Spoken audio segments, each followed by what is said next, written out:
The 2019 and 2020 NBA season has not gone according to plan. Numerous stars have been sidelined, and important launches have been delayed. While things haven't really panned out the way that we thought they would, Ja Morant has been an undeniable bright spot. He's turned the Memphis Grizzlies into a night-in, night-out League Pass gym. He's been spellbinding. Yes, as Ja Rule has diminished, Ja Morant has grown stronger. But what is style really without substance? Is this Morant fella worth our time, or is he one of those empty calorie showboats with a pattern shaved into his eyebrows?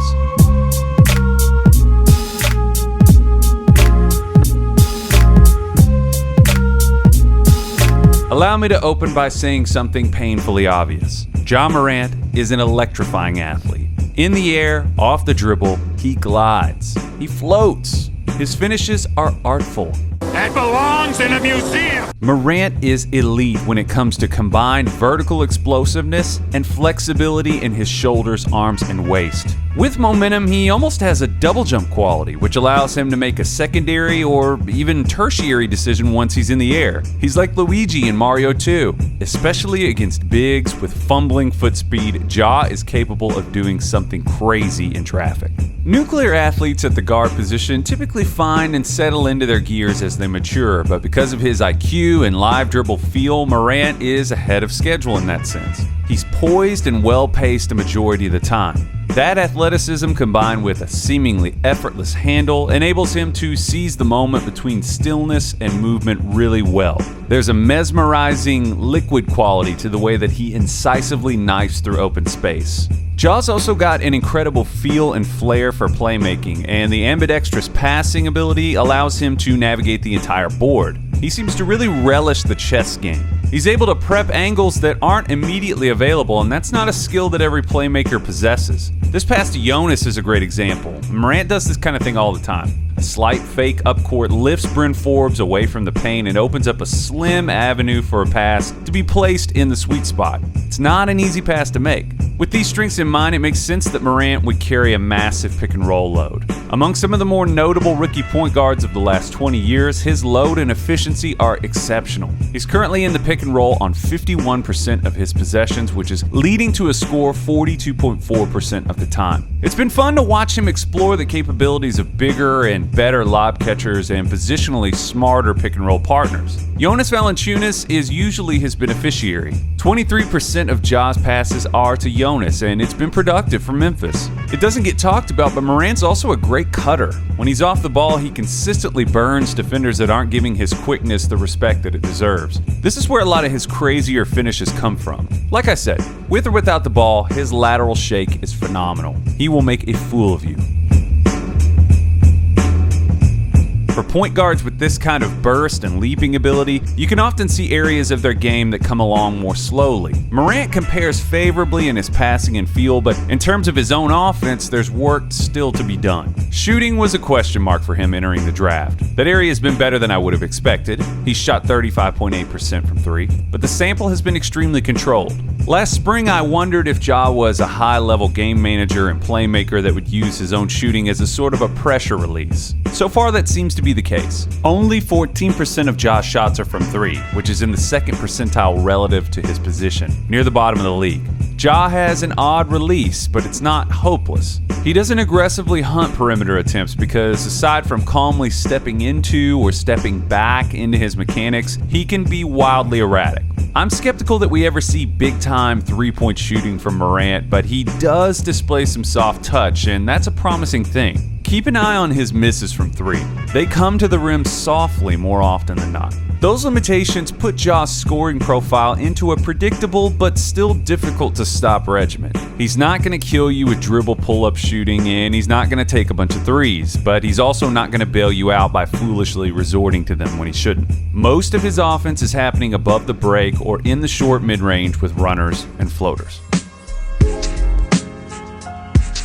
Strength and further acclimation to the NBA game are going to be key for Ja Morant. Ja's adventures in the pick and roll are very frequently lured into the elbow area, and because of his slight build and size, he has a tendency to get swallowed up there. This is especially visible against teams with lanky and rangy defenders. The floaters are harder to get off, the passing lanes are harder to see, and even seemingly minor bumps can cause him to lose control of his dribble. A chunk of Ja's turnovers and awkward close misses have come in these situations. Bigs likely know that he can be a somewhat erratic layup shooter, especially on the left side, and if he gets stood up in the lane, it does get trickier for him to make a positive play. With momentum, sure, he can do some absurd stuff at the rim, but without that momentum, I think that he's still learning how to create favorable outcomes. He's also prone to losing track of who is behind him in the open court and getting lost in the sauce a bit when he thinks that there's an opportunity for a big-time highlight. But not all who wander in the sauce are lost. IQ and real-time feel are strengths for Morant, so I wouldn't bet against this improving. Like most teams, Memphis could stand to add another scoring playmaking wing, and I think that this would help Ja out a lot. Morant's defensive motor was so comically low in college that any improvement coming into the NBA would have been revelatory. It's been much better, but he can still do more. It might not be totally fair to expect Ja to become an immovable object in terms of pressuring the ball. He'd have to get quite a bit stronger to be that kind of defender. Someone like Marcus Smart, Malcolm Brogdon, Avery Bradley. Those guys contain dribble penetration well because they're hard to drive through because of their strong base and because they're smart and they're typically in the right spot. I think that this is going to prevent Morant from ever being a positional stalemate or a guy that you can switch on to anybody, but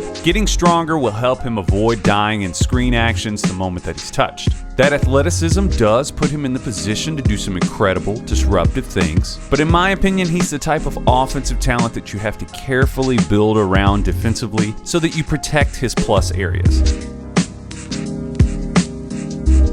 The Grizzlies have become one of the most entertaining young teams in basketball. Savvy talent evaluation and asset management in the post-grit and grind era has put them in a position to realistically think about competitive basketball in the near future.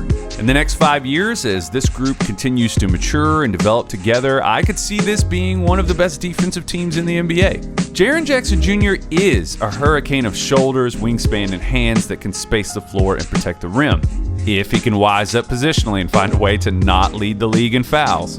Dylan Brooks, not to be confused with Marshawn, looking at you, Ernie, deservedly just got paid and has outperformed his expectations already. And oh my God, Brandon Clark. I'm not even sure we have time to talk about just how good this guy could be, and I cannot listen to another broadcaster act like this came as some huge surprise. Allow me to make a brief, goofy observation. Memphis is deriving more efficient, short, mid-range offense than any team in the NBA. It's a funny notch that they've carved out in the modern game. They're first in the league in elbow touches and elbow touch field goal percentage, and Brandon Clark is a big part of that. Only David Robinson in the OG version of NBA Jam was more efficient at taking and making 13-footers. I admit I did not expect the Grizzlies to be sitting in the A spot in the West. Granted, they did punt their oldest and most experienced players off of a cliff, and with the Pelicans surging, I could see that causing a slide. I think that Memphis is probably still a foundational piece away, but they are clearly on to something good.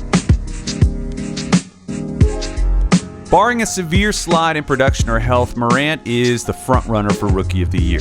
Again, it's hard not to acknowledge Zion, who's coming on strong after missing half of the season, but no rookie this year has carried a comparable load and done it as efficiently as Morant. He's averaging 17.6 points per game, 7.1 assists, and 3.5 rebounds with a true shooting percentage of 56.8 and a box plus-minus score of 0.6. This is a notoriously difficult position for a rookie to play.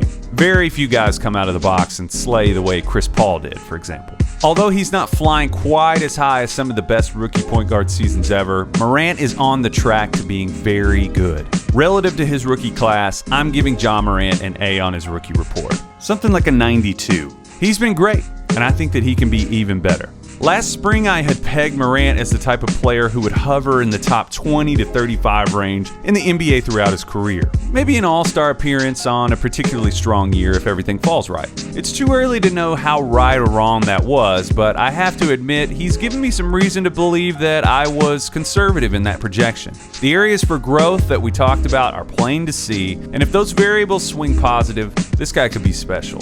Let me know if you agree.